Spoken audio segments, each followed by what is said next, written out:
You sleepy boy. I wanted to do oh, I just poked my cheek into my eye. Oh man. Okay, so about Twilight. So I have been exposed to a lot of Twilight is okay kind of content. I never thought my life would lead me here. I'll be totally honest. Like I predicted, I watched about half of it. It's a 2 hour long movie, which is kind of ridiculous. But honestly, it doesn't drag that much. I mean, not much happens, don't get me wrong. But it doesn't feel draggy.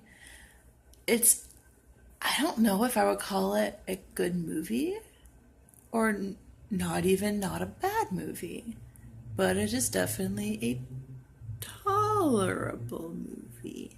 The editing is easily the weakest part of it.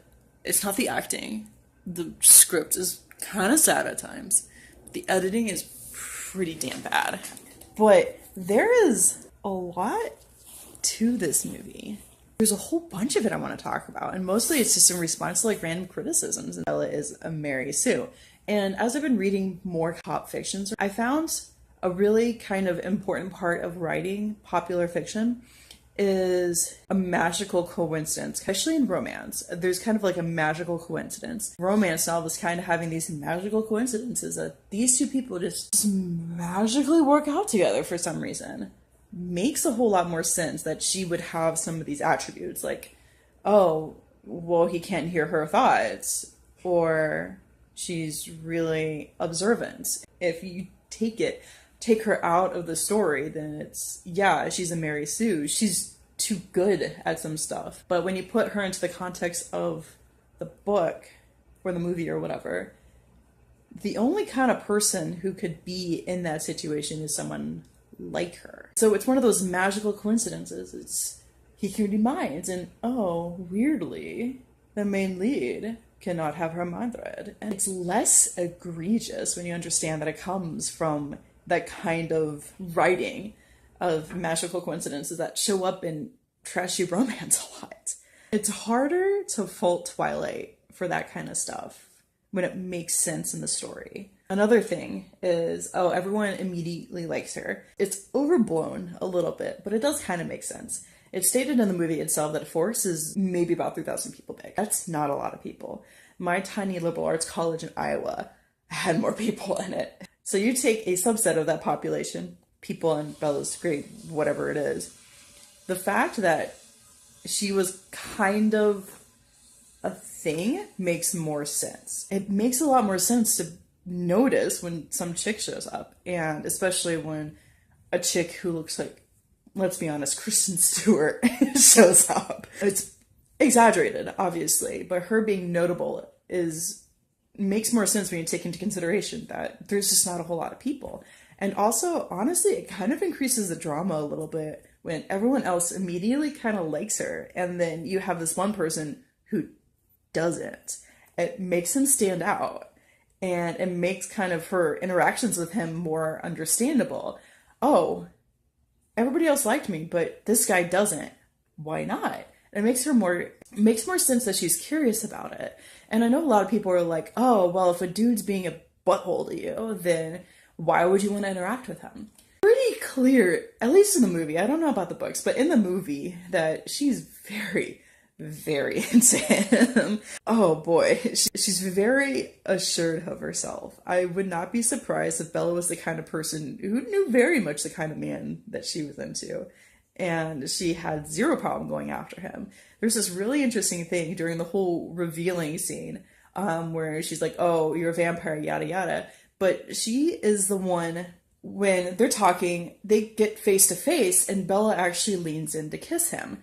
And he immediately jumps away, but she's not self-conscious. Oh, he rejected me. She's just like, nah, I'm just gonna keep going. I'm not done trying with this guy. The entire scene has her getting closer and closer to him and going into his personal space, and he keeps moving away. So she is actively pursuing him physically throughout the entire scene. And she has such a confidence about her. And it's very interesting because he's kind of being like, oh no, stay away. Why are you acting so weird? Why are you so close to me? Like very tsundere-ish. And it's hilarious. The reason why she keeps pursuing him in the beginning of the movie, even though he acts like a total dick to her, not only is he acting different from everyone else, but makes him stand out, but she is super, super attracted to him. And plus she's a teenager with raging hormones. And so it doesn't necessarily make the romance more believable, as in I can see this happening in real life. Just hold the phone like this. Oh. Why wasn't I doing this? God, what's wrong with me? Oh, I'm so stupid. One thing I really wish that the movie did, so it has a lot of scenes that are kind of set up like horror scenes. They don't go all the way with the horror stuff, and it's so weird. I kind of wish I kind of leaned into it a little bit more. It wouldn't go well with kind of romantic fantasy that's going on, and I would be okay with that. We only finished like half the movie right now. I only watched an hour into it because I needed to take a break because it is too much. The entire movie is too much.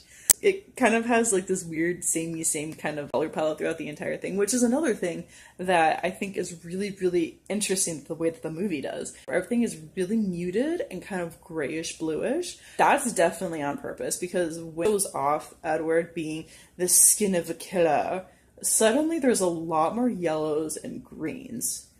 So in the sunlight, the colors stick out a lot more, and that's definitely on purpose. There is no reason for the entire movie to be gray, blue kind of color, and then only in select scenes have actual more than grays and blues.